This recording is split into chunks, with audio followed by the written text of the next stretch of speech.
Do you think UFOs, the paranormal, weird history, cryptozoology, and outsider art are pretty darn cool?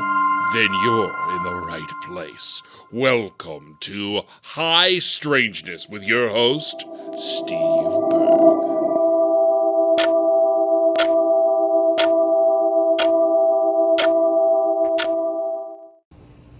The video version. Hello, everyone. Welcome back to another episode of High Strangeness. Tonight, I have a wonderful guest, Emily Louise, and I'm going to tell you a little bit about Emily. Emily here is a documentary filmmaker. Her YouTube channel, Weird Reads with Emily Louise, is absolutely phenomenal. Her work focuses on the strange and unusual, New Age weirdness, ufology, cults, conspiracies. Emily is giving the UFO world the proper power washing it so desperately needs. My friends, please welcome, straight from the United Kingdom, Emily Louise. Emily, how are you? I'm good. Thank you for the lovely introduction, and I agree that it does need a power washing. Yeah, well, you're doing the hard work.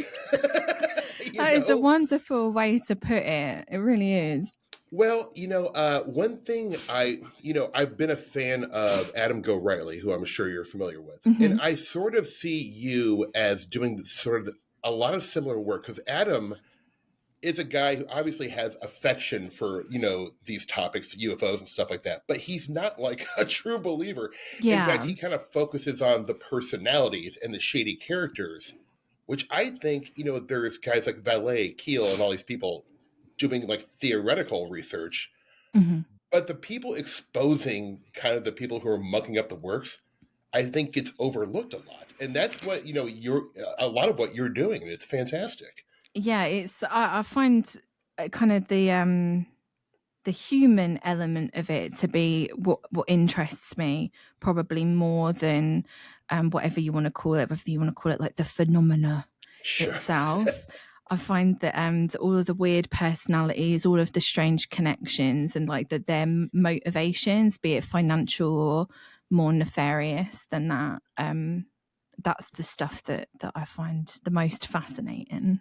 Right. I do too. And, so I think some people get kind of annoyed that people pay attention to these characters, but I think they do at their own peril because, yeah. I mean, like, I'm sorry for jumping right into it, but I mean, we're just getting right to it. But before I start getting in the nitty-gritty, I just really want to compliment you on your documentary filmmaking. It's very elevated. I mean, because people are doing a lot of documentaries on YouTube, and there's a lot of good ones. They don't necessarily have to be beautiful to watch or sound perfect, but yours are really just gorgeous to watch and listen to, and they're so organized. And I mean, it's how did you get into doing this? Like, do you have any technical background, like a film degree or? I've got a fairly useless master's degree in screenwriting, which I would say the only thing that I don't want to be rude about it. It was a great year of my life doing it, but it is, out in the world, a screenwriting degree is, it didn't mean anything. But for me, I guess it kind of taught me structure and how important structure can be. And how to present information in a way that's entertaining, I guess. Also with writing as well, like I've been writing for years and years and years, but in terms of a technical background, no sort of technical background. It's all just so when it comes to editing, it's all just stuff that I taught myself. Wow, that is incredibly impressive. Yeah, never had an editing course or anything like that. Just downloaded it one day and was like, gonna learn how to do this now. Wow, see, and I think you can tell. Sorry, I keep interrupting you. No, please.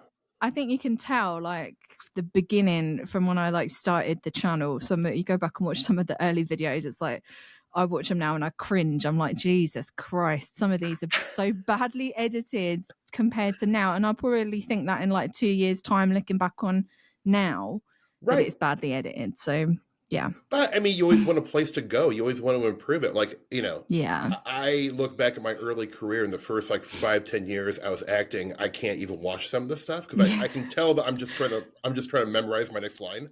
Yeah. I can Yeah. feel the wheels turning in my head, So I'm sure it's not that bad. I'm sure that's the thing. You always, I think, when you're looking at your own work, you're always more self-critical than true. and you notice all the flaws Yeah. when especially when you see yourself. Like it's the same, right? So like obviously when you're acting, you can see yourself, and I can see myself on camera, and it's Yeah. like you can pick out all the bad things. You're like, why did you say that like that? Why? Oh no, why did you do that? Why does your face look so stupid? Yes. Oh, yeah. It drives me crazy sometimes, but Me too. Well, I do want to compliment you because I have been shooting a ton of like little weird videos in the Midwest, just kind of like going out to places where UFOs supposedly landed in the 50s and kind of Mhm, explaining the story of it, trying to mhm, document the history of weird stuff in the Midwest. mhm. But when it comes time to me to edit the videos, one, I can't stand looking at myself. Two, it's really hard. Like Yeah, it really hard. is. It's and it I guess when you've been doing it for ages, I think it gets a lot easier.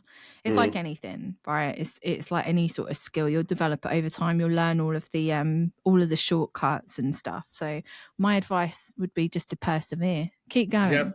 Yeah. Force Thank yourself you. to do it.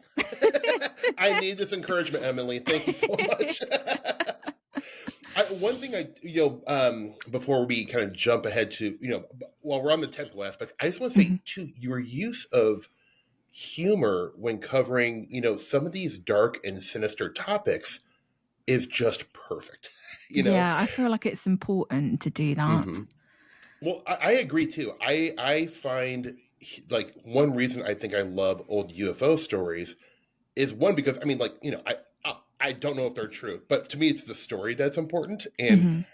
I find some of them so surreal, strange, and hilarious. Like it's the best Yeah. comedy out there. Not the trauma the people experience, not that, Yes, yeah. Some of but it can be quite actually what. intense. Yeah, but actually the story of it they're so surreal and Lynchian Yeah. that they make me laugh. Yeah, like there's and I feel like with a lot of these like very dark stories, like take the Montauk project, for example, like when Yes. you drill down to that, you've really got like a bunch of not very well people that are encouraging each other in a delusion that is also leading to, some very nefarious things happening.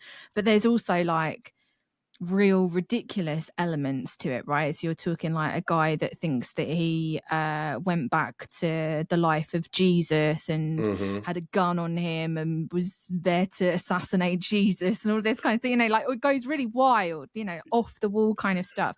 And there's humor that you can find in that. So I think when it comes to putting humor in these kind of topics, it's like I guess it's like choosing the right moment, right? Because you want to Right. toe that line between like being respectful and not exploitative, and like emphasizing the harmfulness of a lot of especially the topics that I cover, but also like I feel like the way to get to not to go off on a tangent, right? But like a lot of these are like niche topics, right? And Mm-hmm. we operate within a niche, right? Where all of these kind of fringe topics, but a lot of it is also very interesting to just like a mainstream audience, but it has to be like palatable, like, and if you do it in a way that is entertaining and fun to watch, instead of it being like either like really straight and just like full of information, you're just being bombarded with like names, dates and all that kind of stuff, Right. or like I don't know, but you just got to kind of like package it, I guess, in a way that is palatable. Sorry, I'm like rambling. No, no, no. I mean, no. That's a beautiful answer to the question, because I totally agree. I think that's one of the large appeals. Two, Mhm. I'm very interested in the subject matter. I found you. I can't remember how it was. I honestly, maybe it was the Snippy case video Yeah, you did. maybe. So I saw it on Twitter and I'm like, oh, interesting. But I was like, oh, this is the. I had never like heard such in depth research into the Snippy case. And I kind of had bought the Snippy case as totally weird. It's a weird thing. We don't know what it is. But then after watching your video, I'm like, well, I'm not so sure now. Yeah, Like, yeah. And I do think it's important. Our mutual friend Rob Christopherson has said multiple times, and he said it to me earlier in the summer. He's like, people like us who have been looking at this stuff for years can get attached to certain narratives, but we have to take a look inside of ourselves and just question some of these things we love. And I've had to do that over the years, especially like the last 10 years. I'm like, oh, a lot of this is BS. Yeah, exactly. And I think that is like the most important thing, right? Because I feel like, and this is where I would try and like differentiate myself and say that I'm not out to like debunk or to say that anybody is stupid or gullible for believing in XYZ thing, right? But there's also like people that believe in certain things. It's like it's when you get like really dogmatic about it, right? Especially about topics like this, and you can't accept reality, right? When somebody comes to you and is like, I have proof that what you believe in is not, you've been told a lie, like, and it's not a disparagement on you for believing it, because at that time you were given false information, but now we've learned more, and this is the actual story, and these are the people behind this story. And it's like, if you can't, at that point, when you're confronted with information that contradicts something that you believe in, and like contradicts it to the point where you're like, okay, that I really can't argue against this, the people either like dig their heels in the ground and refuse to budge, and at that point, like, there's not much you can do for those kind of people. And some people are like willing to change their opinions, and like, I believed in so much of this stuff beforehand. Like, I always say, I always give like Bob Lazar as an example, right? Oh, like Area 51, Bob Lazar. I was like, I thought he was legit. I would say things like, well, he hasn't changed his story, and like 20, he's been saying the same thing the whole time. Why would he lie? What motivation has he got to lie? And it's just, you get in those kind of cycles, I think, and then you get kind of what am I trying to say? You get kind of like boxed in with like your people, and then you don't really see like anything outside of that, because those kind of like the critics of what you believe in are kind of, they're classed as like heretics, basically. Yes. Like, don't listen to them, they're just a debunker, and they're trying to withhold the truth, all that kind of stuff. Yeah, it's just gets so ridiculous. Well, it does. And I want to go back because it made me think of something. You mentioned Montauk earlier, and I remember hearing about that story kind of when it was like bubbling around, I think in the 90s or early 2000s. It was early 90s. Days of the internet, I remember. Yeah. And at first, I think I was very gullible in those days. I was like, oh my God, this is crazy. And then you quickly learn it's one of the biggest bullshit stories of all time. But the cultural impact, if you think about it, was amazing. I mean, Stranger Things, I'm not sure how big it is in the UK, but in massive. America, it's one of the biggest shows. Yeah. And that is a straight lift from the Montauk's narrative. Yeah. Yeah, it's wild. The reason that it works, I think, so well, and it gets people to believe in it, is because it takes little grains of truth, right? So a lot of things are actually real, are worked into the Montauk story. Things like MK Ultra, mind control experiments, things that we know happened, and we also we don't know the full extent of exactly what happened. So that opens it up for more conspiracizing about it, and you can weave it into your narrative, which is exactly what they did with Montauk, and to make it more believable. Do you mind, just in case I have some listeners who don't, like, just giving like a thumbnail of what Montauk was? Sure. So Preston Nichols was a guy from Long Island who's very involved in, like UFO research, all of that kind of stuff. And him, Al Bielek and Duncan Cameron, towards the late 80s, This is really like an abbreviated, like on the spot explanation of it. Yeah, it's a thick story. I totally understand. Yeah. It's complicated. They got together and somehow crafted a narrative that they had all been involved in time travel and mind control experiments involving children at a place called Camp Hero, which is a real place. And it is abandoned, so that kind of gives there's videos of them walking around the abandoned building going, this is where they kept the children, and all of this kind of stuff, and it evolved through a series of books. So they first started telling the story in the late 80s.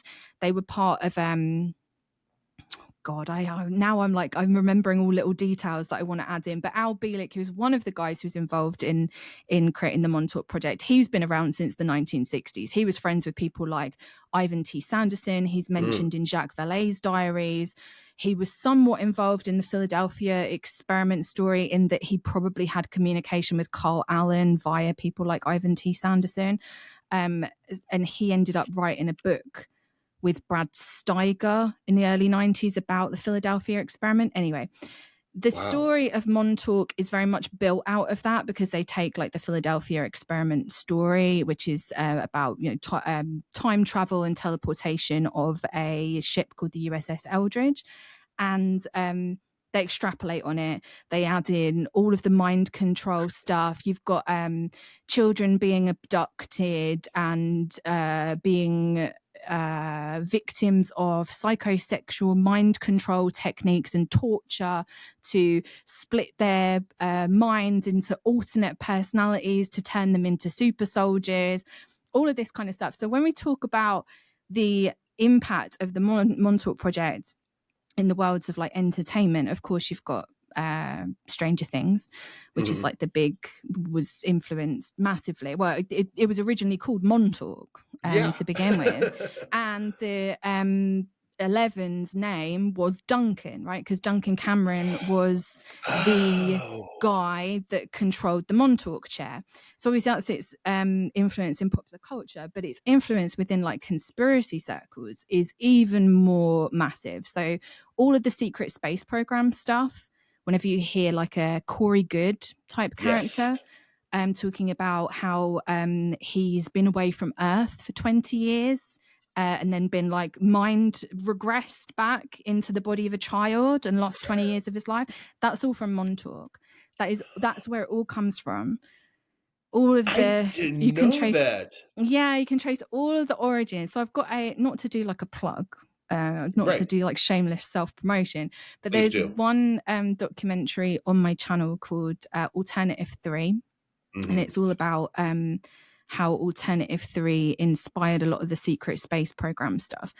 And Alternative 3 was a documentary from the 1970s, a fake documentary that was created by Anglia in like 1977 about a mission to Mars, basically, and a brain drain out of the United Kingdom. I'm really rambling here, so stop me whenever. No, this is great. Thank you. Please. It was about a brain drain out of the United Kingdom. They were basically taking people and transporting them to Mars, and they'd landed on Mars apparently, and there was footage of them landing on Mars. It was the whole thing was fake. It was an April Fool's Day prank, but it got broadcast on like June 1st instead. They like moved the dates, right? Which is great.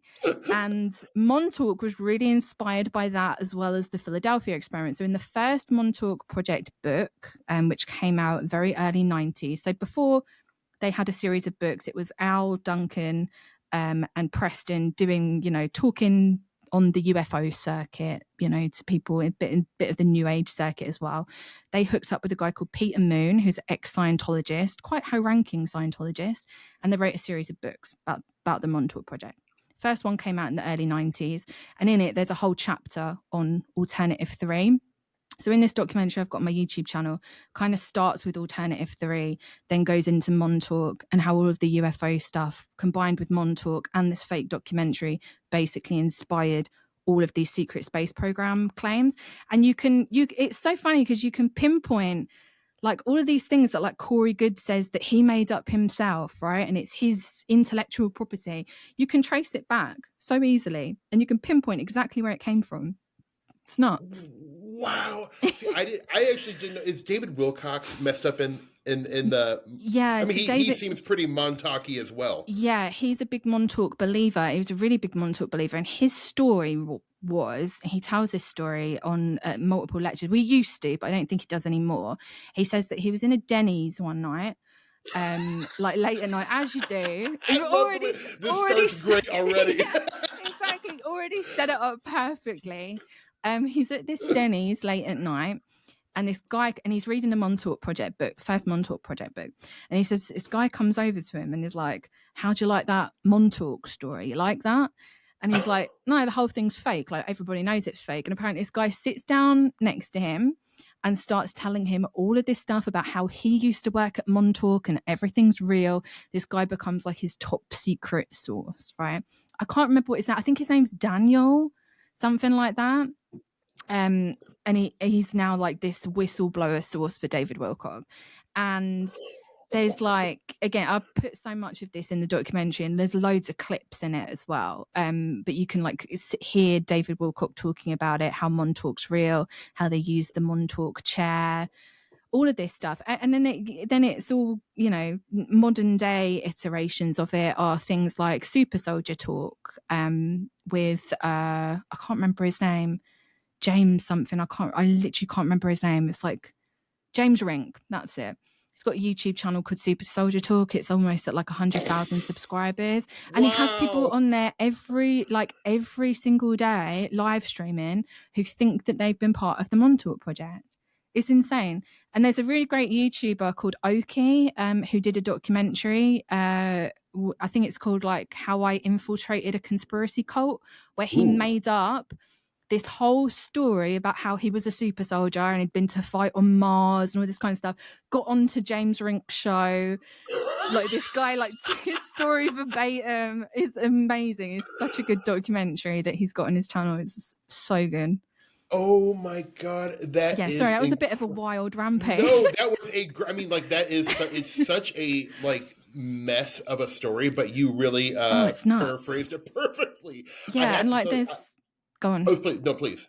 Well, there's like so many Montauk Project books. Like, I've got, I don't know if you're going to show this, but I've got like a bunch of them on the bookshelf behind me. I've got like the first, I think 4 of them, and I've got the rest of them in PDF. But there's like six books, and then they go, and it all goes, and then it goes into like the Nazi occultism territory, like all of this stuff tends to do, and it gets really dark really fast, really fast. And that's the thing, like, a lot of people, it's like my friend Stephen Cambian says, he's like, when I made the video on Montauk, he was like, I like this video because you focused on the jerking off part, right? Yeah. Because they all...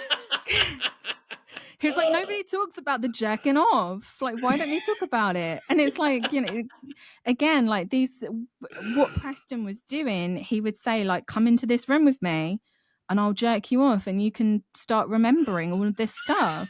Like, it's insane. It's crazy. I mean, it's crazy. I mean, it's like, I can't believe, I mean, like, it is shocking. I mean, I guess I shouldn't be shocked, but like, it is shocking that there's anyone still taking the whole Montauk thing seriously. Oh, but there are so many people that do. Like, it is massive. Oh, my Lord. Like, absolutely massive. Still to this day. I remember it was, and I mean, I obviously just kind of like stopped paying attention to it years ago, but I kind of felt like, that will just go away. It's a little too ridiculous for even. But I guess the more ridiculous, the better. You would hope, yes. Yeah, but no, and it's, again, with all of these other people that have come into the fray, like this James Rink character that I was talking about, who does Super Soldier Talk, it's got a life of its own, right? It's like folklore. People keep adding to the story, right? And that's, again, like going back to the videos that I make, that I feel is one of the things that motivates me, is like trying to figure out where so many of these stories began. And I'm lucky in the sense that, like, Montauk really began like less than 40 years ago, so we can kind of trace it back to its origins quite easily. And I just think about, you know, like, people that I wonder how far it will go in like the next 50 years, right? So when I'm like in my 80s, and I look up Montauk, and I'm just like, and all this thing that people have added on to the story, you know, it just makes you wonder, like, where is it going to go? Yeah, it's probably going to survive many lifetimes and many Yeah. generations. There will be Montauk in the Unfortunately, year it will be. 3000. Yeah, exactly. Yeah. I have to tell you this, and I don't know if I've ever talked about this on the podcast, but like probably 10 years ago, 9 or 10 years ago, it was my wife's birthday. And so we decided to go to this restaurant and Topanga Canyon, just kind of outside of LA. It was called the Inn of the Seventh Ray. And it was like in this like beautiful area. And it's known to be like the hub of the New Age movement in Southern California. It's like Seventh Ray sounds like it. Oh yeah, I mean, like it is the place. It was the place to be in the 80s and the 90s, and so I was like, ooh, it's supposedly the food is incredible, and I must say, it's a restaurant. It really, yeah, it's a restaurant, and the whole area there was like a lot of New Age shops around there, and I must admit, sometimes I like going in there and being around wackadoo people.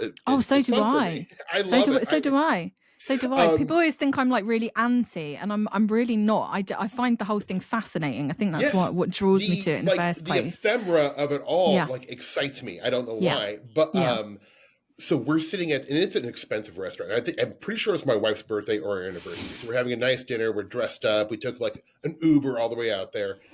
We're drinking wine. It's going great. And guess who sits down next to our table? And it's outside, David Wilcock. Oh my God. Yes. And it ruined the entire night because I was obsessively staring. I would come to my wife like, I have to say something. I have to say something to him. I have to like say what a bullshitter, and I can't stand him. I was gonna go like talk shit to him, and my wife's like, please don't. And I could not stop fixating on him. I'm like, oh my God, it's fucking David Wilcock. I would have asked him for a photograph. Yeah, even though I'm really not a fan of the man, I just think it'd be hilarious.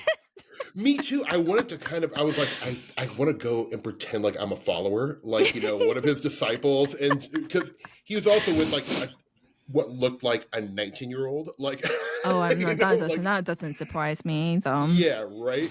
But it was such a thrilling night. I kind of probably ruined the evening for my wife, unfortunately, but it wouldn't be the first time. You know, I know. Poor Danny wife. David Wilcox. Yeah, I made it up to her in other ways. One thing I just kind of wanted to, you know, ask your opinion on, you know, with all the subject matters you cover, you know, kind of popular conspiracy theories, New Age, cults, UFOlogy, you know, I think a lot of people will look at these topics and think that, oh, I can see how they're in the same kind of like wide genre. But when you really look at it, they're so inextricably linked that it's almost hard to tell the difference between them. Is that kind of how you feel about these topics? Especially with like New Age and ufology, although my friend, an excellent researcher, Jack Brewer, made a really good point on Twitter the other day, something that I posted about the link between ufology and the New Age, and he said something like, if you know, of course there's connections between ufology and the New Age, but there's also the point that people involved in ufology will literally share a stage with anyone, you know, like just get up anywhere. I've been invited to speak, okay, absolutely, I'll be there, you know, like doesn't matter who else is on this, you know. And there's a perfect example of that with what's his name? He's the pilot. Oh God, right? Is it Ryan Graves, who was at the Mexican UFO hearings with Jaime Maussan with the little clay aliens, the little dry aliens, that are made out of like God knows what, you know. And he's Paris. I mean, I could do that. and then afterward, people warned him beforehand because they knew that was going to be there, and they were like, "Do not go to this. You're going to look like an idiot. Like you're going to be discredited." You know, I mean, he discredits himself on multiple occasions. That's not the point. But then he was like, you know, still went to it, and then afterwards, you know, claimed ignorance that he had no idea. And it's like, dude, like everyone on Twitter warned you and told you about this. Yeah, and if you Google, I mean, you took 5 seconds to Google Jaime Maussan. Yeah. Even in the 90s, like when I was a kid, I knew not to take him seriously. Yeah, exactly. You know what I'm saying? He's just a hoaxer. He's a hoaxer, like, and he's. I mean, it's this is like not a new reveal about him. Yeah, exactly. Exactly. It's not. Even in the more fringier side of the UFO scene, 20 years ago he was kind of kicked out. I mean, Yeah, he's yeah. like Exactly. So there's definitely like an intersection between like new age stuff and ufology. I think a really good modern examples of that is somebody like Chris Bledsoe, although I think that maybe he wouldn't like the new age title being put on him, because he's very much trying to say that this is the lady coming down and it's all to do with Christ and X, Y, and Z stuff. But it's I guess the mixing of religious ideology with UFOs. Another example, a good example of new age stuff would be somebody like Angeli, right? Angeli, yeah. We used to be good pals, me and Angeli, but she blocked me at the beginning of the year. Yeah. Angeli, I'm pretty sure everyone listening knows this, but Angeli was a woman who worked for the Pentagon, who about 2 years ago said she was going to meet a group of aliens inside of a mountain. Oh no, she met them. Like she met them.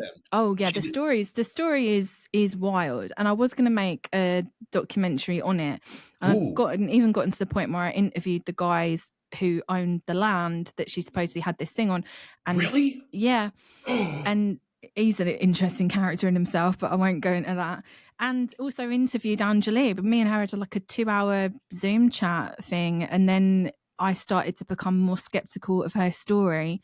And then we had a falling out, I think, on Twitter because this is so niche, ridiculous. But somebody had followed or begun to follow this guy called Robert Seffer, who is a Nazi. And I'm not saying that, not banding the term around being like, you're a Nazi, like he's a Nazi. Go look at his YouTube channel, the things that he says. He is, markets himself as like an esoteric Nazi kind of guy. And I got a Twitter notification saying one of your followers is subscribed to Robert Seffer and paying him, right?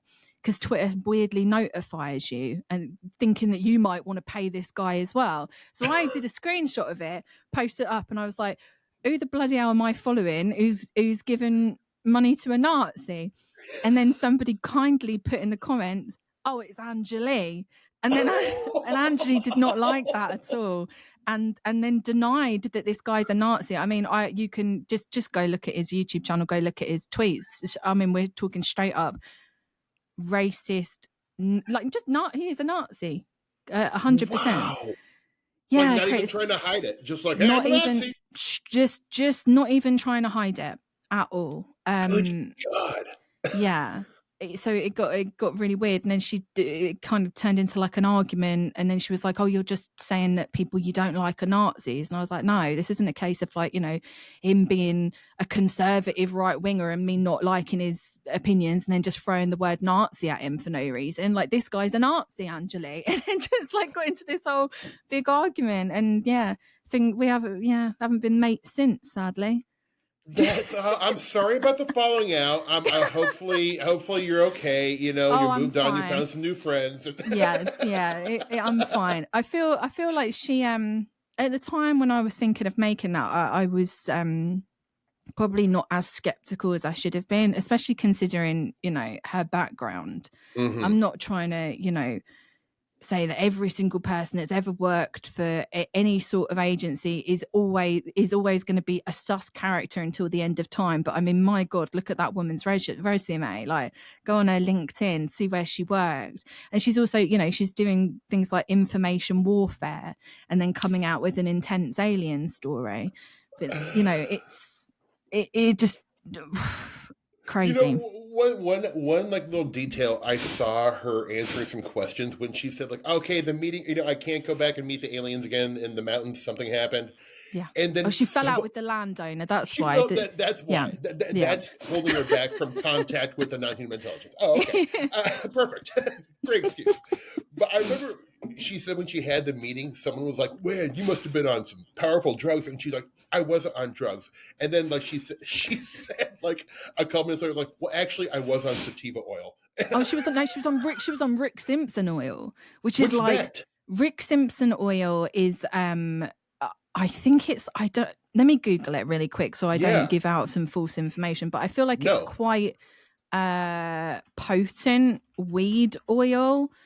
Hang on, what's it saying? Yeah. It's high in THC, which is the main psychoactive chemical in marijuana. So, if you're dosing THC, not everybody's going to trip out, but there was some other, people saying that she was on other medications and stuff. I'm not interested in getting into a medical background, but there's enough in the story to give cause for concern. That, and also considering the fact that she said that the guy that owned the land, she gave him a pseudonym to begin with, but everybody found out who he was. She said that he was building this tunnel. He built a tunnel into this cave to fight, because he knew that there was aliens in there. Of course. And he hadn't. He was like building. He was trying to excavate something on his land. I think maybe because he felt that there might be water in there or something, or he was trying to do something with storage. I can't remember exactly what it was. But anyway, she says that like he went in there with her. He met the beings and stuff, and he's like, never happened.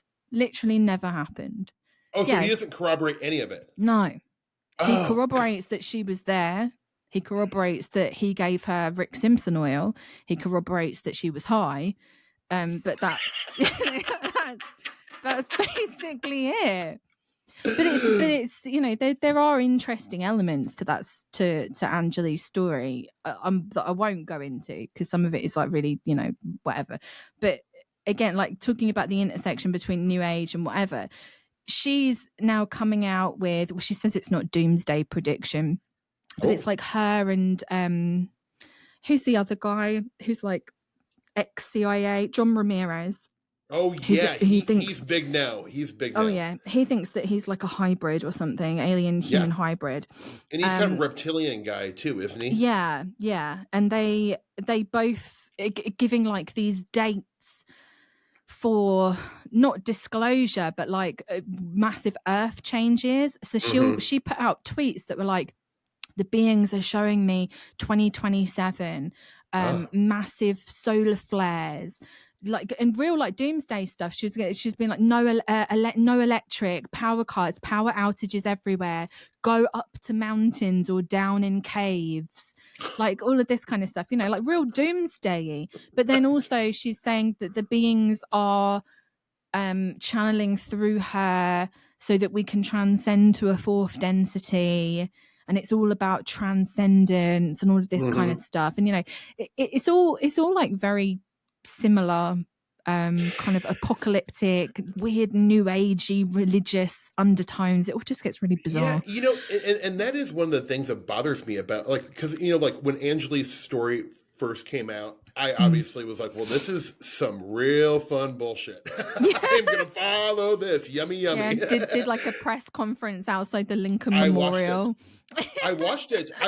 It was so deeply weird, and like no one really was there, and like no, there was like 5 people there. It was like her and Alan. It was her and like Alan Steinfeld, I think his name is, and he's like, you want to talk about new age woo woo? That guy's got you. That guy's got you down. If I was a casting director trying to cast like a new age weirdo, he would get the role in the movie. And he's perfect. He's another one that's big into Montauk, because he's friends with Peter Moon, who wrote the Montauk books. He's had him on his show multiple times. There's so many like connections. Like they all know each other. They all tell the same stories. They do, and that's kind of what if I had to give them like notes, if I was like an executive at a studio, I would say like, guys, you need some new stories, because you are they're recycled from like 100 years of the same thing, and they don't even really package it in a new way. It's kind of literally, and just UFOs, for example, like the narrative of the government having crashed UFOs and dead alien bodies. I mean, that at least goes back to the early 70s, and I think probably there's cases in the 50s and 60s where people were saying stuff like that. Yeah, it's like what's his name? Is it Frank Scully? Yeah. So it goes back like years and years and years. Yeah, it's like David Grush. It's like nothing new. Well, that's that kind of brings me to a question I want to pose to you. Obviously the disclosure activists out there are loving Grush, still standing, behind their boy, you know, like I he stand is. with Grush. I Put stand that ribbon with Grush, on my baby. Twitter profile. I'll die for him. But I mean, like, I kind of do. I can't help but think, you know, is this a guy who is just hearing about this a lot of this UFO stuff for the first time? He's like, whoa, Yeah. you know, or is he willingly doing like a psyop for the government? I can't tell, because so far all he said is, I've heard a lot of things, and like, Yeah. well, these are things we've all heard on internet Yeah. forums 20 years ago. Yeah, exactly. Nothing new, not one new aspect to it, except for it was on C-SPAN. Yeah, no, But exactly. do you think he is they just found a very naive person, or that he is just a really good actor and doing an op? I initially thought the second one, that he's a good actor doing an op. Now I feel like he's being duped. I think it's really difficult to like, because it's, I mean, you know, just hypothesize it. Nobody really knows, but it's like he is kind of, like you said, just recycling a lot of the same stories. There is no new information. Everything that he says is a rehash of everything that's gone before, and it's almost like he's deliberately been given certain bits of information. Like, there's so much that has come out, not come out recently, but so much that has been like said recently, especially on like things like UFO Twitter, right? So I'm like, I've got a certain amount of like brain damage that I force myself to like read UFO Twitter. I go in like UFO Twitter spaces. I watch things like Thomas Fessler's Disclosure Tonight show on YouTube. If you've ever watched that. No, you're going a step beyond. Oh God. You know, I'm like torturing myself. He has Rick Doty on there all the time as like a special guest. Rick Doty giving disclosure updates. So a lot of this stuff, like I see a lot of this stuff, right? I see it on purpose, and it's all just, there's literally nothing new. It's all just rehashing. It's like the MJ12 stuff coming back around, you know. I don't know, because I never feel comfortable like just like giving an opinion without providing something to back it up. But I just say, on a vibes basis, I would my vibes perception of David Grush is that he is a useful asset, whether he knows that or not. Right. And the reasons for that are endless. You come up with a million different reasons of why they would want to push a UFO story and have people believe in it. And, you know, it's also like, there are also people in the US government, CIA, NASA, lots of different agencies that have very, very strange beliefs, right? Like a good example of that is somebody like Tim Taylor from Diana Pasulka's book and Chris Bledsoe's book. You know, we're talking like some quite strange. I don't drink coffee. I sit in the sun and drink a glass of wine. I'm like, this sounds like the worst life ever. Yeah, I know. It's like, I don't know what to make of it all. I genuinely don't. Like, I've been reading this UFO of God, right? I read that too. Yeah, I'm almost finished with it, and my boyfriend at the moment is reading one of Diana Pasulka's books, and a lot of there's massive overlap in these stories, and a lot of these characters keep popping up, and these people like Tim Taylor, Colonel John Alexander, Jim Semivan, people from these agencies, they seem to like weirdly ingratiate themselves with these people's families, like Diana Pasulka's family and Chris Bledsoe's family, to the point that they just show up and they're like, oh yeah, they showed up and they was at my daughter's graduation. They just showed up as XYZ. I'm like, do you guys ever wonder like why they want to get so close to your family? Like, I don't know whether it's just me being paranoid, but if people from like the CIA and NASA come along, I'd be like, can you get away from my kids, please? Well, stay away. Leave my family alone. What's interesting in Diana Pasulka's new book, she actually talks about a meeting she has with Jacques Vallée in a lobby. And Jacques Vallée tells her what they do is they get close to your family. Yes. Yeah. And exactly. The first thing I thought about was Chris Bledsoe, because I'm like, why in the hell are all these CIA and military people swinging down to South Carolina to go to some guy's house who sees purple lights. Yes, exactly. I can't. It can't be that they're all. I mean, because like there's so many people who report things like this, or even things that are way weirder. But why Chris Bledsoe? You know what I'm saying? Do you want my vibes based theory on it? I do, please. And please. again, this is, I really like, I'll put a thesis together at some point. But there's another book called The Stargate Conspiracy, written by Lynn Pickett and Clyde. I can't remember his name. That's going to really bug me. Anyway, Stargate Conspiracy, and it's all about intelligence agencies connected with people like Andrea Puharich and channeling the Nine and Egyptologists and Edgar Cayce and all of that kind of stuff. And it feels to me that Chris Bledsoe is kind of being put forward as this new Edgar Cayce or Yuri Geller or something. yeah, exactly. So, but it's very much like that. So there's a lot of healing involved, right? In Chris Bledsoe's story, he can magically heal people. There's no evidence or proof ever given for it, but he can magically heal people. And there's a lot of like strange similarities between Bledsoe's story and Edgar Cayce's life story.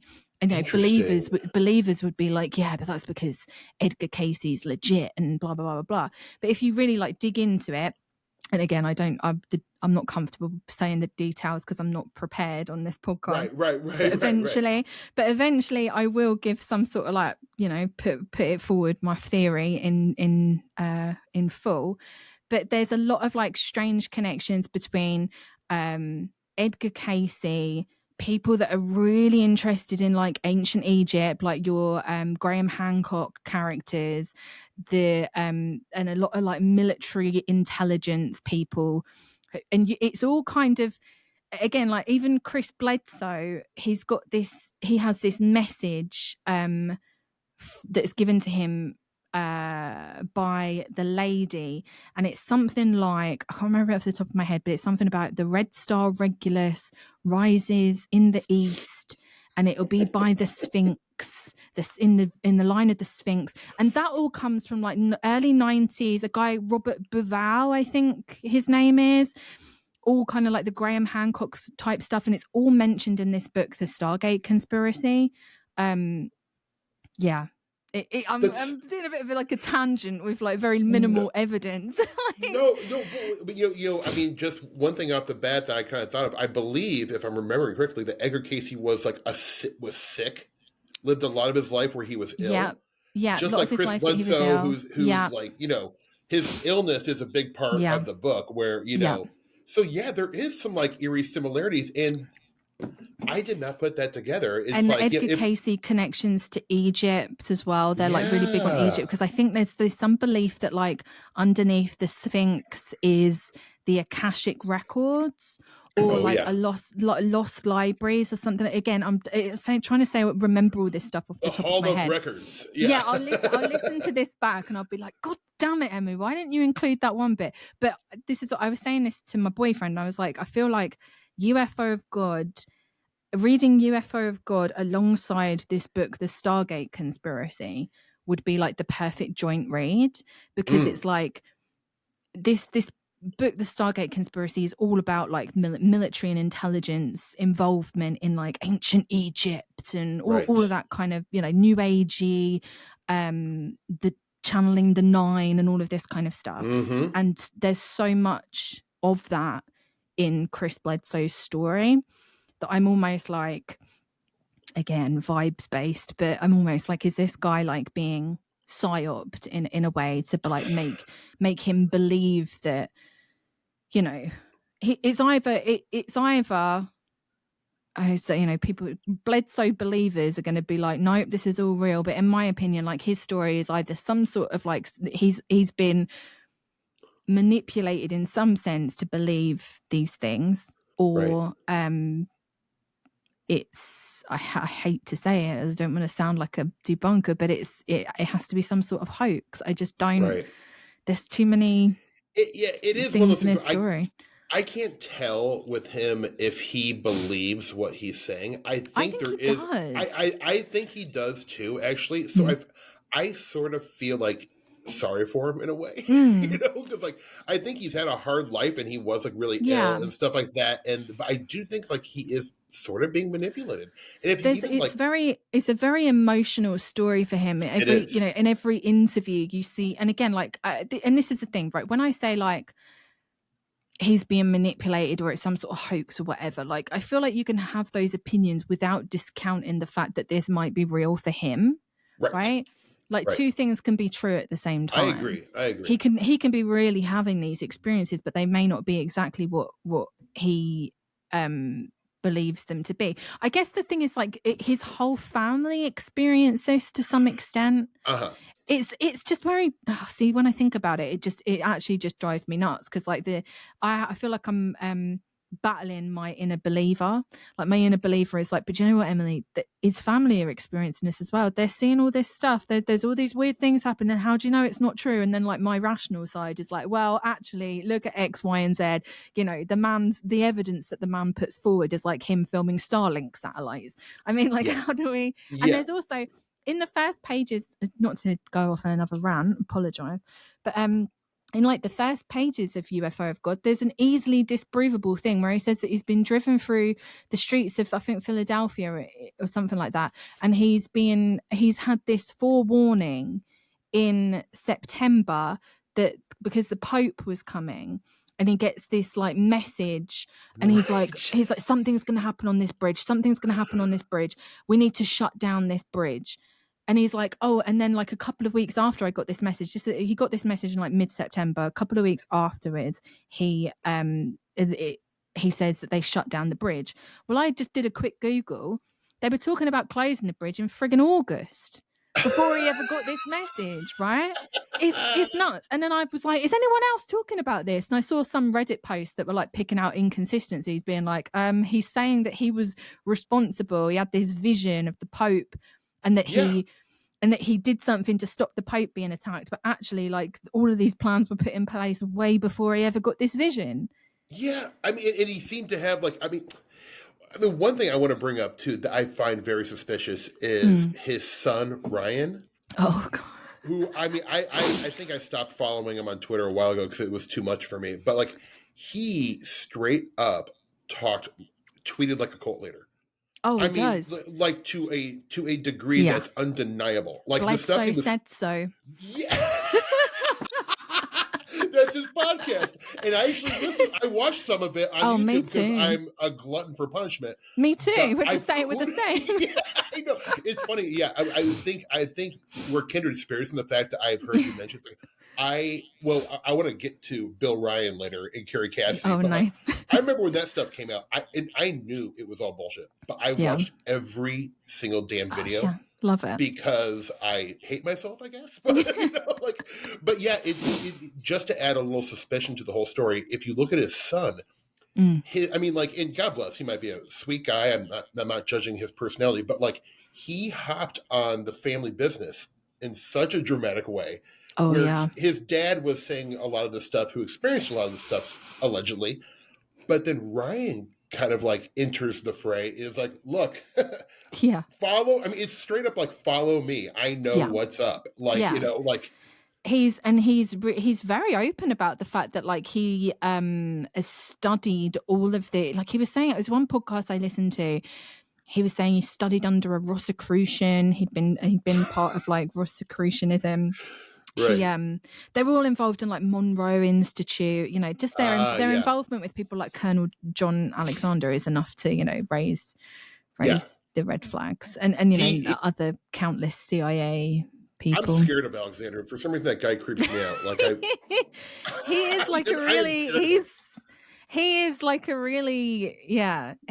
like he shows up so much, doesn't he, in like UFO stories. He's very involved in the Bledsoe story. He was on that episode of Beyond Skinwalker Ranch. I don't know if you watched it. I think I maybe watched like 45 minutes of him. I saw him on the Skinwalker Ranch show. Was he on the Beyond show as well? Yeah. Yeah, he Okay, was I on it didn't with see the that. Chris Bud. So then they went out and like looked at orbs together. You know. Oh, that's cute.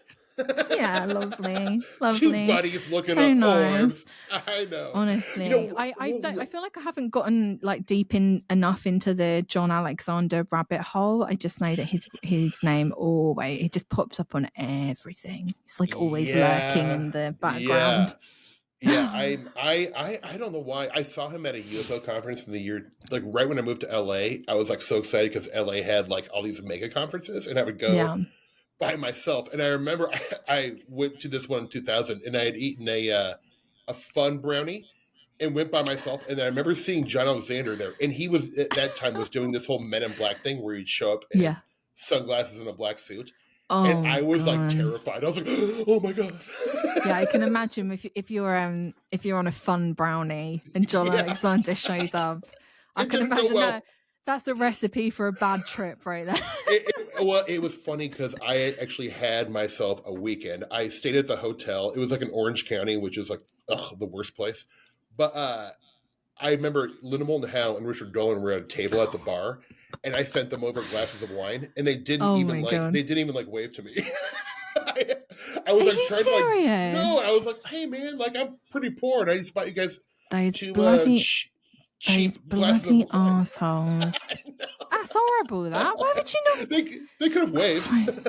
That's obscene. I mean, Stephen Greer was there. It was a host of just the best of the best. All the stars are here. It was a star-studded UFO. Oh god, it was great. You know, I've never been to a UFO conference. I've been to like a lot of like UFO areas. I've been to Roswell, Area 51, like the museums and stuff. But I've never been to a conference. I do kind of want to go to one, but I want to go to like a small. I don't want to go to nothing big. The small ones, I actually love going to like folksy Midwest, like, you know, a little town will have like their Bigfoot, like their local monster thing. And I love those because they're sweet. Yeah. And they do kind of celebrate it in a more folkloric. They're not like, this really happened, you know? Yeah, like Mothman Festival, stuff like that. Yeah. I think celebrating folklore of any region or town is a beautiful thing. And absolutely. I fully support that. Yeah. But when you go to like a UFO Congress, which is like probably the biggest conference in the world. Yeah. You know, in Arizona, that is where things, I mean, that's an experience unto itself too. Yeah. It's kind of fun, but it is also like scary in a way. Yeah. I can imagine. There's an unnerving aspect to it, I think, when you kind of see the UFOlogy kind of like, you know, we do. Or I don't know if we see it the same way, but you know what I'm saying? Like it's a little unnerving. I like the little towns that do like have their own folklore. I went to in October, November. I went to Point Pleasant and Flatwoods, and that's just like so cute. It's with the little adorable. museums, Flatwoods Monster Museum. Honestly, I couldn't recommend it enough. It's so good, and like the merch in there is amazing. They have like such good stuff. Flatwoods Monster little ceramic thing right in front of me. Oh, I'm kind of jealous. I went to town in that gift shop. Yeah, it's really good. I went with some friends like 2 years ago, and we did like the whole West Virginia, you know, Point Pleasant. Yeah. And it was awesome. It was like a great vacation. Yeah, I got to go to Gray Barker's archive as well, which was so good. Oh, so I didn't get to do that. And I heard there's a rumor going around that it might shut down because they don't have enough financial support. Yeah, I heard that from the guy as well. He was like, you know, he was saying that barely anybody uses the actual library there. Right. So trying to, you know, keep everything going is like a big task. But I hope that they find a way to like digitize it or something, because it is, I mean, it is insane the amount of stuff that they've got in there. I had no idea like how vast it would be. There's like a whole wall of filing cabinets with all of his files in, and then like a massive bookshelf, all of his books, tons and tons of stuff. And I only got a chance to look at stuff related to Morris K. Jessup and Carl Allen, like a Philadelphia experiment project that I'm currently doing. And even the stuff in there was just absolutely nuts, like things that just like correspondence between people. And I'm like so desperate to go back and like spend like maybe like 2 weeks just going through it. It's just, I genuinely couldn't recommend it enough, but don't do what I did, because we showed up and I didn't know that. I thought we could just walk in. I thought it'd just be in a room. But, right. The librarian there had to call up the guy that runs it. I think his name's David. And I had to call him up and be like, there's people here from England, want to have a look at the archive. And he's like, all right, I just got to feed my cat and I'll be over. Like, I sort of dragged the poor guy away from his day to come and sit with me and my boyfriend sat in a frigging thing looking for his day. Exactly. It was so funny. But it was, yeah, it was, genuinely, if you're ever in, it's Clarksdale, right? Or Clarksburg? It's I think Clarksburg, yeah. Clarksburg. But it's right in that general area, kind of like everything. I think they're all like, Point Pleasant's like an hour from Flatwoods or Braxton, where yeah. It's a good like little trip to do. It really is. The West Virginia is, while it's a sad and kind of depressed state. Yeah. It is beautiful though. Yeah, it is. Like, it's lovely. Like beautiful hills, lovely scenery. I agree. And you get to like when you're driving between some of these places, you get to drive on like roads where people had like UFO experiences. People like Woodrow Derenberger and the other guy. I can't remember his name. There's the other one. Oh well, there was tons. I mean, that was a UFO hotbed in the 60s and 70s. Yeah. Like the ones that they saw on like the highway and stuff when it came down in front of them, and it's just cool. It's like a really cool kind of good like weird road trip of West Virginia. Yeah, that's like my ideal vacation. And there's so many times where my wife and I are on a road trip and I'll just like detour somewhere. She's like, wait, where are we going? We're getting off the highway. I'm like, well, like supposedly a UFO landed in 1957. She's like, really? Again? Oh, God. See, that's perfect. That's what I want to do. That's where you got to go. I know. She's used to it by now. So she puts up with it. I want to just, because I know you've actually talked. I'm sorry, this is kind of a tangent, but it's fine. I know you have talked to Rick Doty, and I want to get your opinion on something, because I cannot, and we'll probably never know, but do you think that a lot of the big UFO narratives that Doty was pushing in the 80s and the 90s were created by someone else, and that Doty was just using these existing stories? Or do you think Doty and some of the boys at the office created these stories? I can't tell if he used already existing stories to start a brush fire and to put gasoline on these stories and like have them like flourish, or if he actually created them himself. Do you have an opinion on that? Mix of both, I think. Looking at, take Paul Benowitz, right, for an example. There was multiple other people involved in that operation. That was an operation against Paul Benowitz. From the very beginning, before Doty even claims that he was involved, there's a guy called Major Ernest Edwards, who was involved with Paul Benowitz right at the beginning of like 1980. And Doty claims that he got involved towards the end of 1980. There's a lot of like weirdness around him. He speaks out of both sides of his mouth, and you'll never be able to tell exactly what is true or not. One interesting thing is that I'm not sure how much I should say, because it's like an ongoing project of mine is basically like tracing where the MJ12 story, where it came from, like in its entirety, right? So that's like a lot of the UFO videos that I'm doing at the moment. Like the Dulcie Base one is kind of like a primer, because so much of that is involved with Paul Benowitz. And by the way, it's fantastic, folks. You must go watch. It is so damn good. I love it. It's so compelling. Thank you. But it's all kind of like leading into like MJ12 and Paul Benowitz stuff.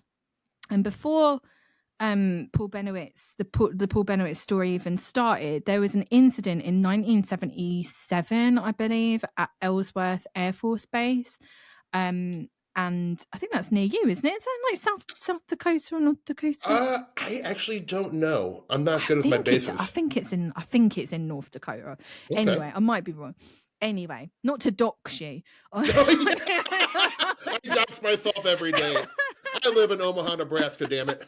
Oh, no, you're in Nebraska, of course. I am. Why did I think you was in North Dakota? Well, I'm close-ish to North Dakota. I could get. I could be there in 7 hours if I left now. You said Nebraska. I somehow heard North Dakota. I don't know. They're kind of the same difference, though. Anyway, there was this incident in 1977 there, and basically it didn't happen, but it was this letter that got sent to I think his name's Bob Pratt, worked at the National Enquirer, talking about this incident where aliens had come to a nuclear reactor site, again, this is all off the top of my head, I'm not going off notes, so I apologize if any of the details are wrong, but the story was that aliens came down, they had like little suits on and guns, and they shot the guys that were protecting this nuclear missile site, and it was all fake. And the National Enquirer at the time were like really deep into investigating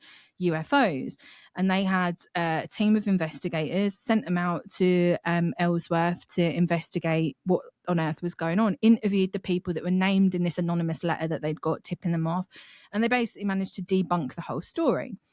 Well, years later, I think this story came out 2022, 2023, a guy called Mario Woods comes forward. He claims that he worked at Ellsworth Air Force Base. One thing I didn't mention to begin with is that Bill Moore claims that this letter to the National Enquirer about this Ellsworth incident was written by Rick Doty, right? And that this was the beginning of what would eventually become Majestic 12, all linked in with Paul Bennett and stuff.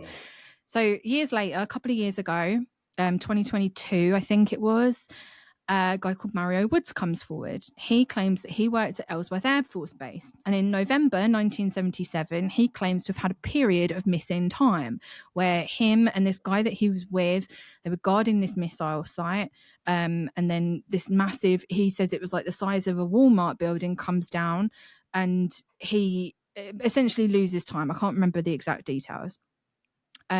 He then gets taken into a briefing room, and who is in the briefing room with him? Rick Doty, who claims, along with other people from the Air Force, AFOSI. And the interesting thing is, Rick Doty's records do put him at Ellsworth Air Force Base at this time period, right? Wow. So I'm again, like, this is all for like future videos and stuff, and I'm hoping to be able to talk to Mario, who is the guy that claims that this actually happened to him.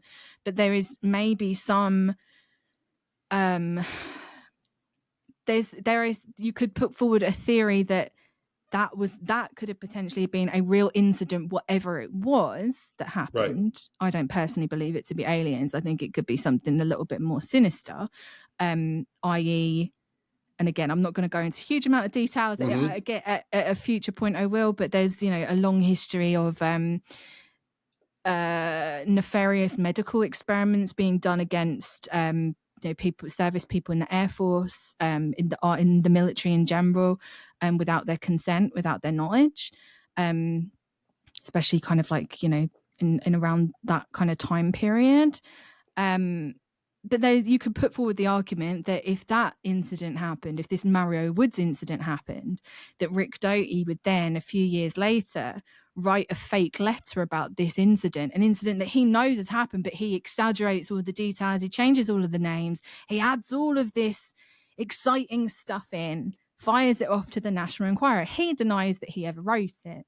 He says he wasn't involved in it at all. He says that they found out who it was, and the person who it was at Ellsworth Air Force Base got sanctioned or whatever for doing it, and it was all a thing. But then he also says, he's like, but that hoax was based on something real that happened. So I'm like, and the time it adds up, because the hoax letter, I hope I'm making sense, but the hoax letter. You are, yeah.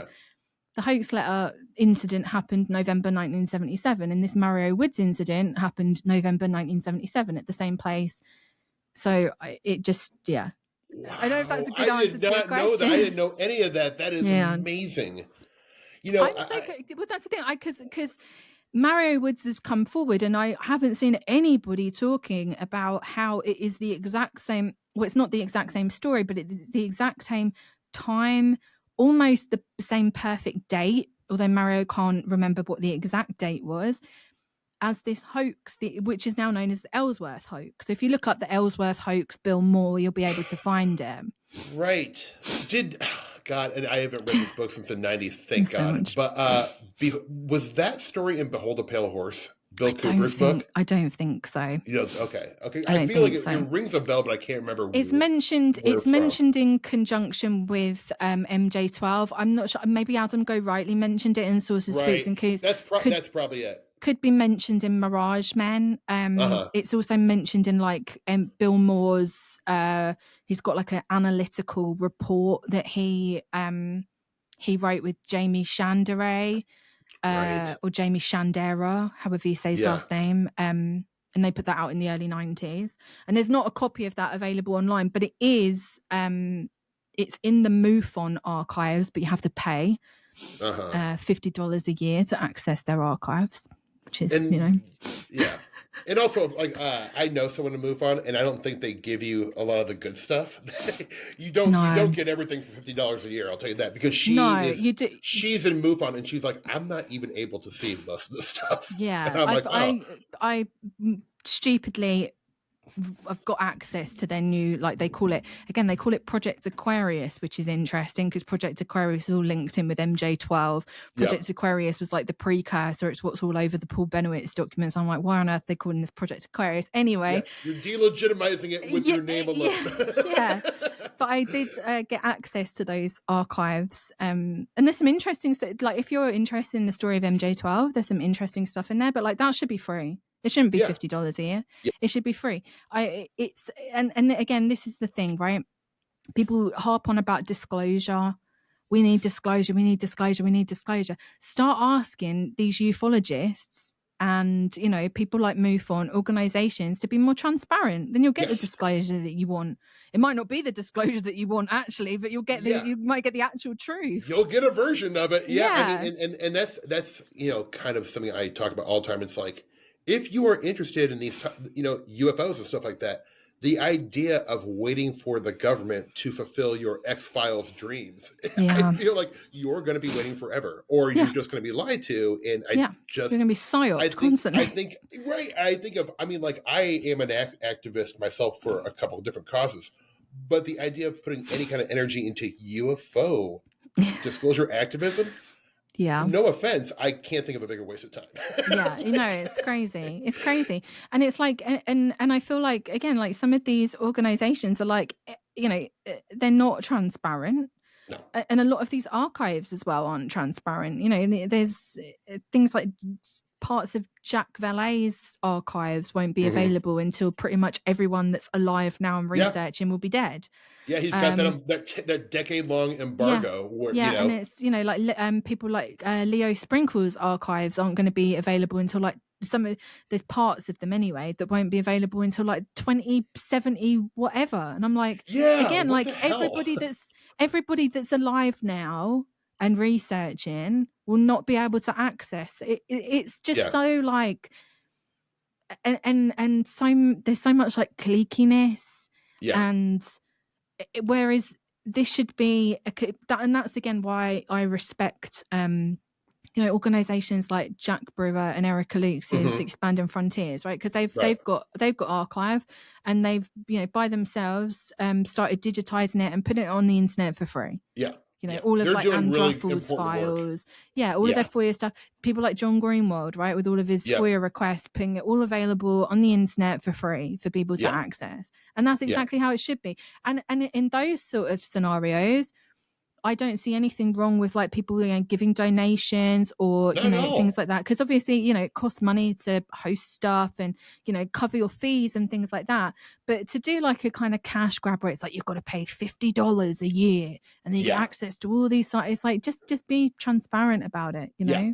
Provide the information, and people will be willing to support you in a way. Completely agree. I mean, like what Jack and Erica are doing, I mean, like, if you're getting value out of that, it makes sense to throw them a couple bucks. I mean, like, like they are, it's not like this isn't requiring a lot of work from them. It is, exactly. It's like, having Patreon as well. It's like if there's a creator that you like and you want to support them, they put their work out for free. You can support them via, absolutely giving them donations or doing whatever. I just, they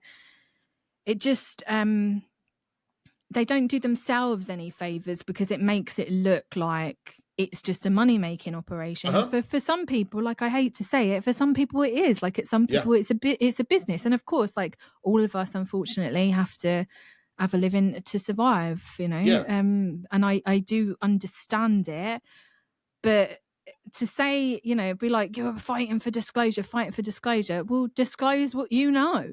All right. Yeah. Then tell us. Simple Exactly. as.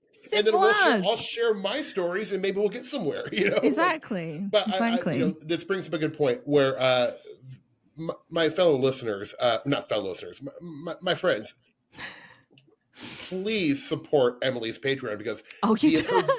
no, I want to say no. I know you're not. I'm trying to do this. I know, like you're too sweet to do this, but I'm telling you, her videos are so incredible.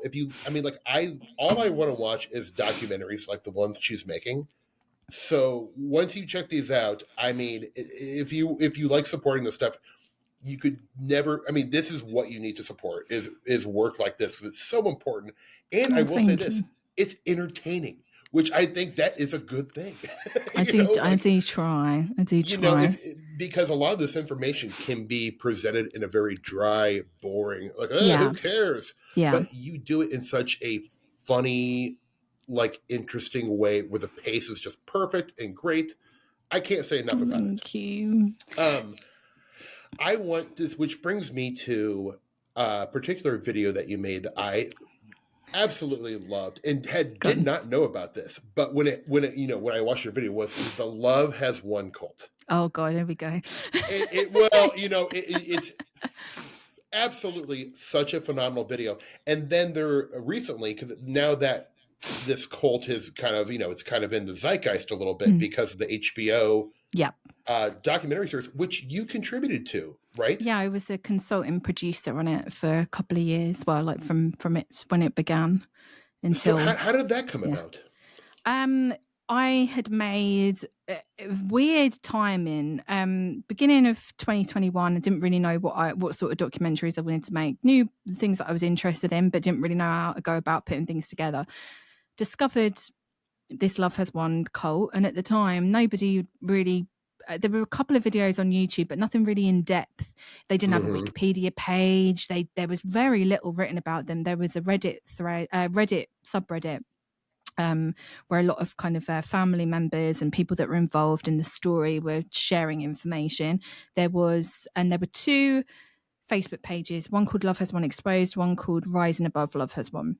Love Has Won Exposed was a bit more of kind of like they kind of trolled them, put up their worst moments, a bit more kind of like gossipy, whereas Rising Above Love Has Won was more kind of about trying to help people who wanted to leave the cult, and trying to help them find a way to do it. I kind of started researching to make the video that I ultimately made on them, and was making it. I didn't know.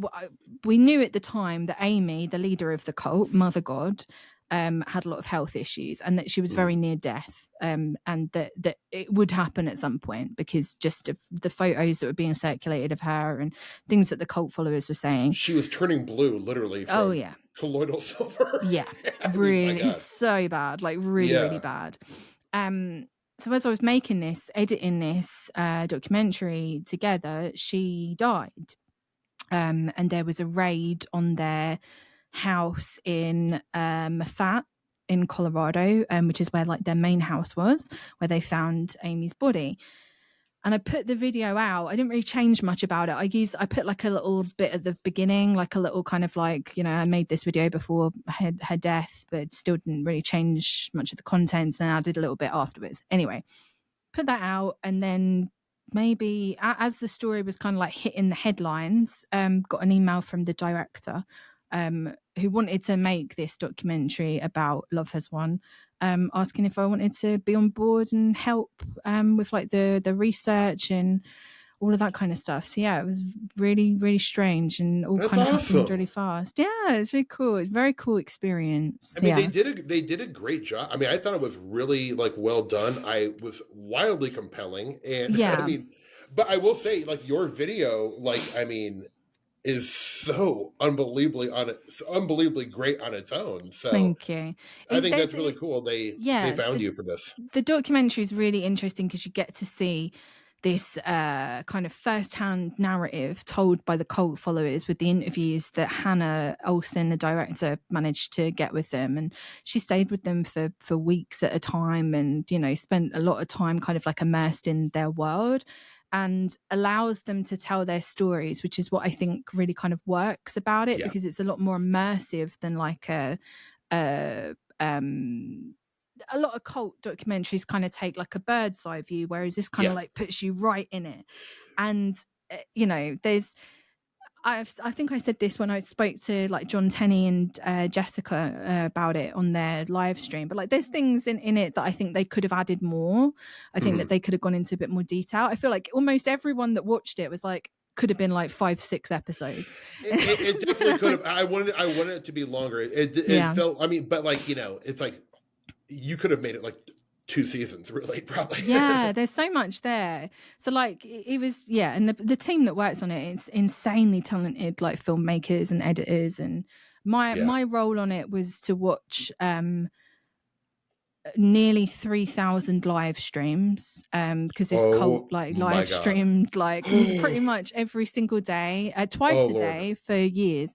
So we're talking like thousands of hours. So that's basically what I did for 2 years, is watch live streams, put them in a spreadsheet, timestamps. X person says X at this point. X person said like all the salacious, I mean, Amazing. this spreadsheet is insane, and like kind of help to like a general kind of they would say like we want to show Amy in X state. So my job would be to find in that archival that we had to find Amy in X state. And they just it was a really great experience of like learning how like a documentary works, and I think the end product kind of speaks for itself, and it's been received really well as well, which is great.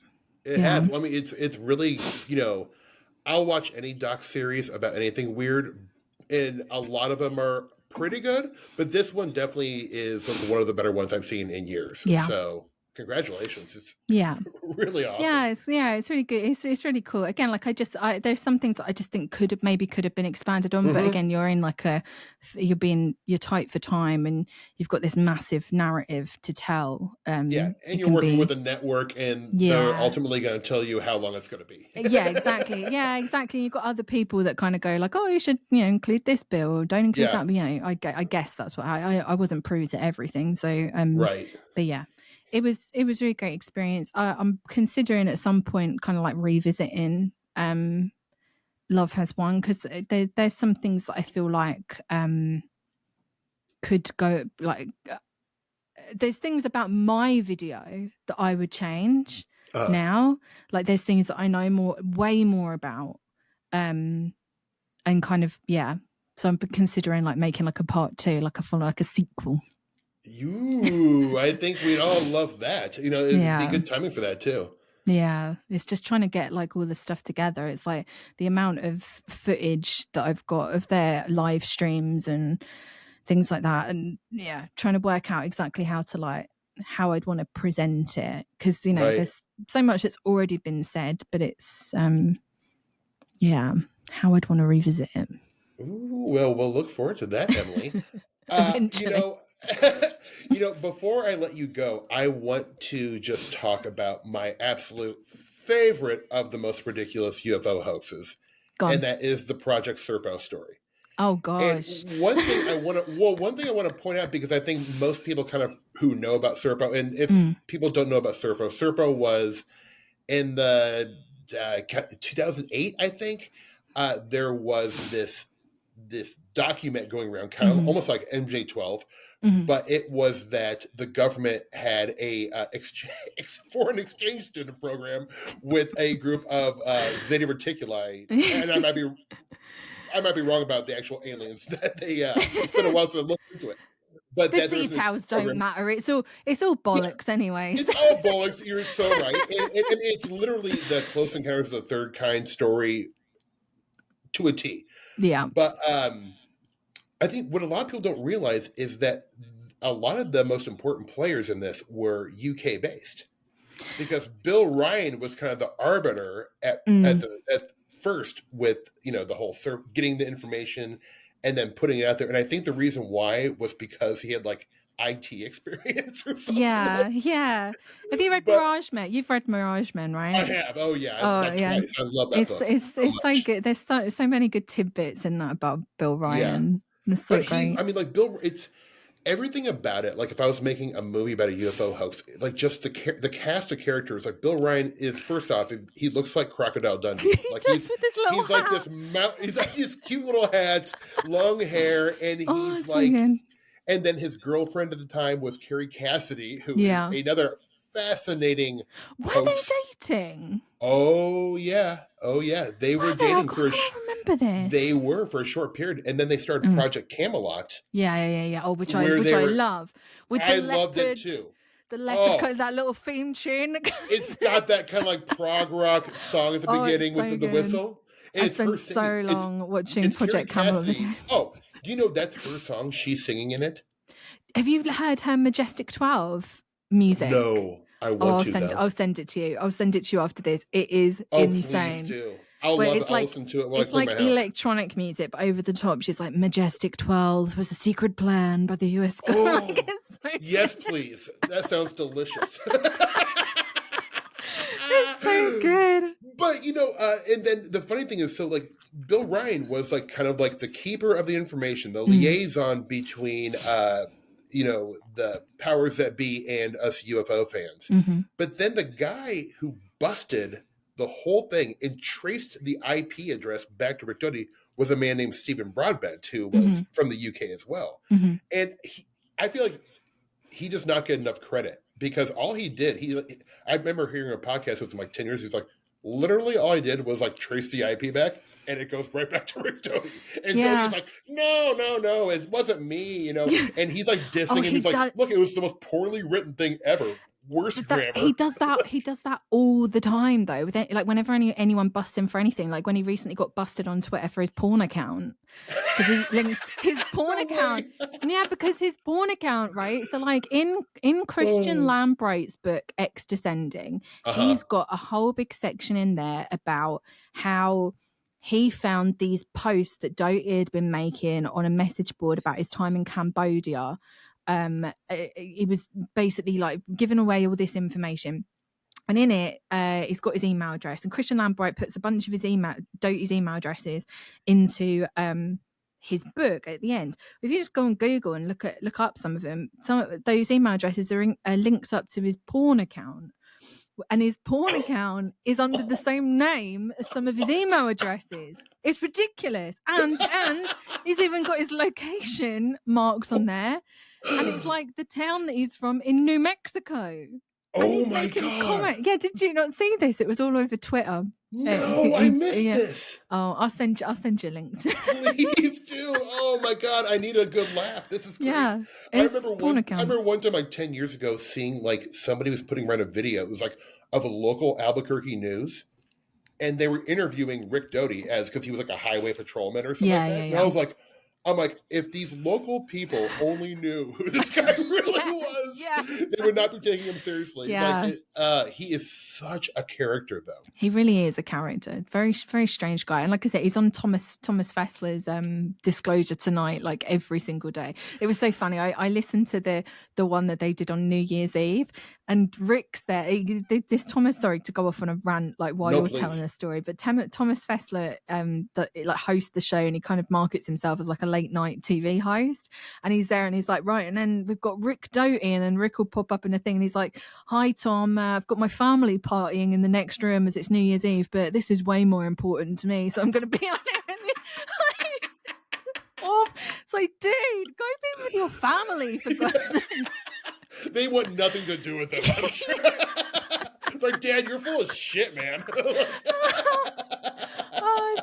It's so funny. And you actually spoke to him on a Zoom meeting. Am I right? Didn't I hear you say that once? Yeah. Wow.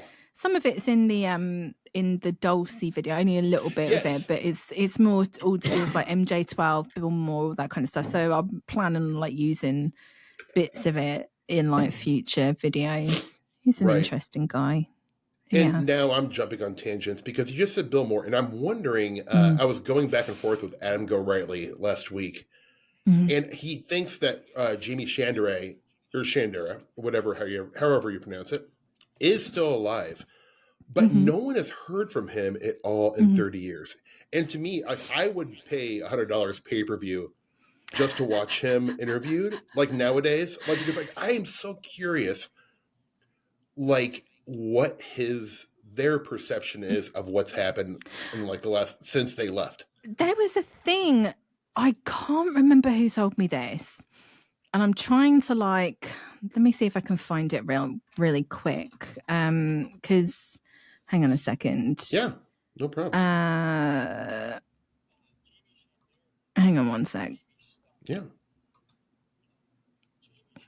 We're looking stuff up, folks. We're loving it. Oh, okay, right, yeah. So this this comes from Rick Doty. Rick Doty claims that Jamie, he said he went off the deep end. This is a transcript of my interview with him. He said he went off the deep end. I mean, really, really a deep end. He went crazy. He went nuts, and he snuck his way onto Corona Island, where they trained the Navy SEALs, and he penetrated some training area. The SEALs found him and they detained him. They called the sheriff's department. The sheriff came and locked him up. And he said that he was dropped there by a UFO. Oh my God. This is great. I guess I don't need, now I'm not curious anymore. I know what happened to him. It's apparently he got bonded out by Bill Moore. I don't know what any of that is. I'm sure that you could probably FOIA request that to find out whether or not that actually happened. If there's some sort of record of it. Maybe I'm going to have to learn how to do the FOIA thing because I must know. Like, I would pay that guy $1,000 for an interview just because I am so curious. Yeah.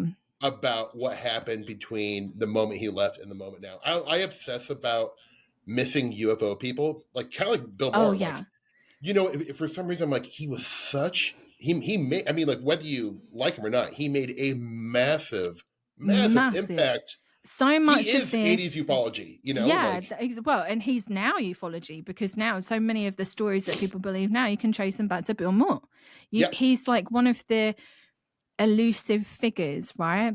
And I've heard, you know, he doesn't people that have wanted to like scan stuff. So like, for example, him and Jamie wrote that I mentioned it earlier, MJ12 analytical report, right, which is all about their involvement in MJ12 and tracing it back to Rick Doty and blah blah blah blah blah blah blah. It's like 150 pages or something, and it's really difficult to get hold of. There was like barely any copies of it made, and a few people have got copies, but like apparently Bill Moore doesn't want, like if you go and upload stuff things of his, you know, like his old newsletters and stuff like that, he don't like that at all, and will like ask people to take it down. But then maybe it then also, like, I don't know, it just seems like I don't know, he must be really old now as well.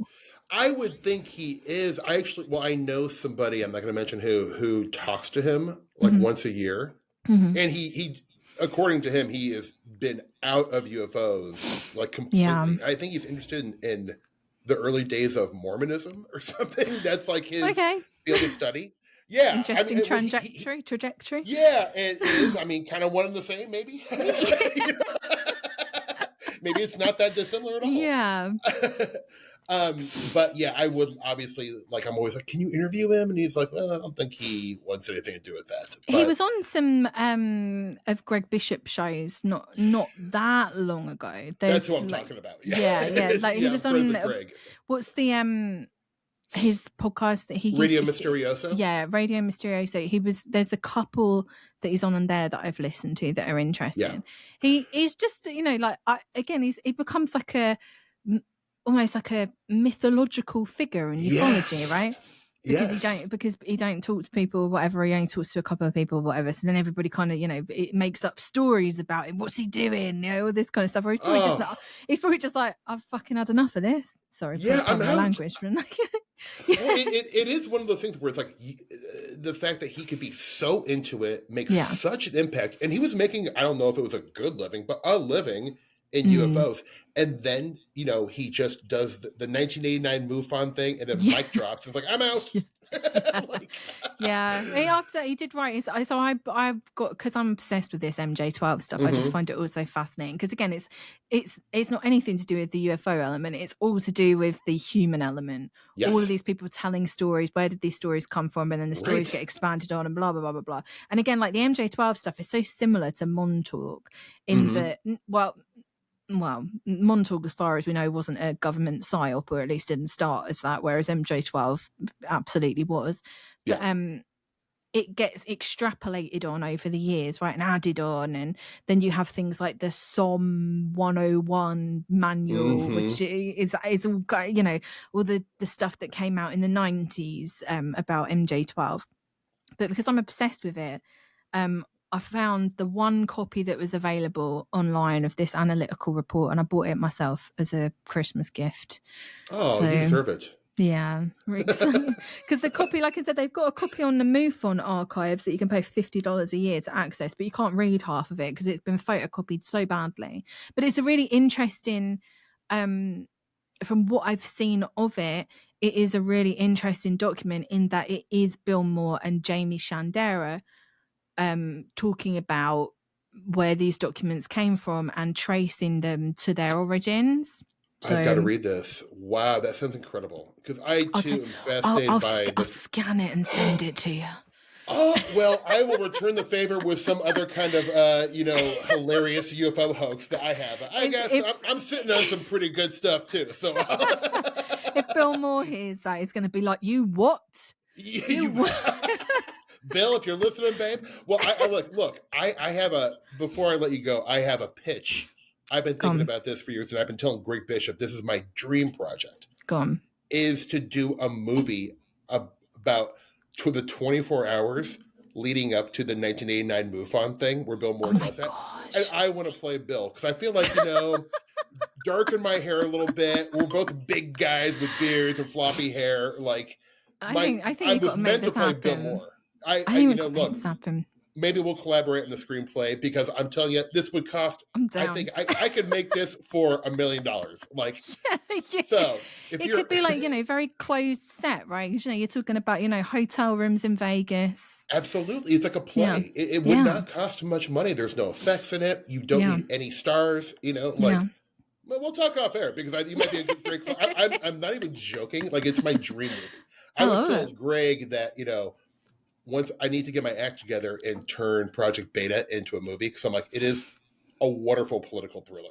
Like, I love that book. Nuts. It's a great book. That's another interesting thing that I found in these MUFON archives is they do actually, and I'm not promoting them. I feel like I've mentioned them a lot. But it's only because it's at the forefront of my mind because they only came out like 2 days. So we're recording this at the beginning of January, and they only came out a couple of days ago. So it's been like what I've been looking at for the past couple of days.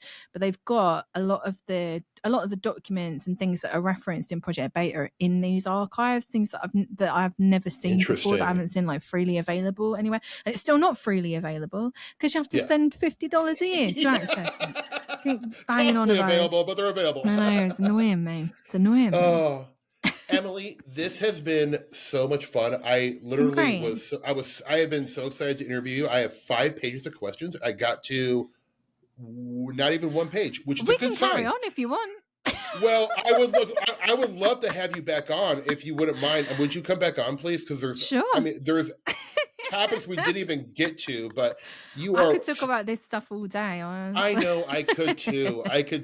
I'm trying to keep my podcast, like around 70, 80 minutes, but you are a wealth of knowledge and so funny, and I just love your point of view on all this stuff. Where I think some people who, and like you, I am very much into this stuff. I may give it a little more credence than you, but I am highly skeptical, of a lot of these narratives. Mm-hmm. But like with you, and I know you've said this before, you're a skeptic, not a debunker. You're not Yeah. like you're not trying to ruin people's party, Mm-hmm. but you're just trying to shine some light. Like, oh, hey, you're going down this path. You may want to know this information before Exactly.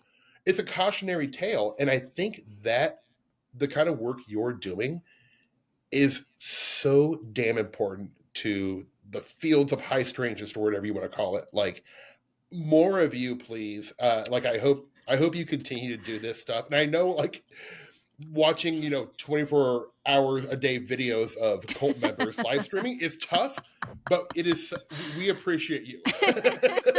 So thank Someone's you so got to do it, right? Someone's got to do it, sister. It's a big burden, but it's all on your shoulders. You're protecting us, Oh Lord. Can you please tell people where to find your wonderful work? And I will link all this stuff obviously in the show notes, Sure. but just so they can hear it. So I'm mainly on YouTube, Weird Reads with Emily Louise. It's called Weird Reads because I started off making videos about books, but I guess the Weird Reads does still count because I do reference books in every video. So, and then you do a lot of reading. Yeah, that's true. Twitter is like Weird Reads Emily, and that's it everywhere. Yeah. Well, you're also very, very entertaining follow on Twitter as well, I must say. Oh yeah. So, and you're getting blocked by a lot of people that I would consider it a badge of honor. So you are the knight in shining armor against all these jackasses out there. It's so funny. I go like sometimes I'll get sent like a tweet and I'll open it and be like, I can't open this, and I'll be like, oh, I'm blocked. I don't even know who this is. So what's going on there? I don't think I'm that controversial on Twitter. You're not. I mean, but you are asking. Maybe you're like, oh, that's an interesting point of view. What are your sources? I mean, for example, but people don't want to. No, they don't. They don't like that. That's true. That's very true. They don't like it. Oh, everyone. Well, I hope you enjoyed this wonderful episode with my friend Emily. Everyone, thank you so much for listening to High Strangeness. Have a great dinner this evening. Goodbye, friends.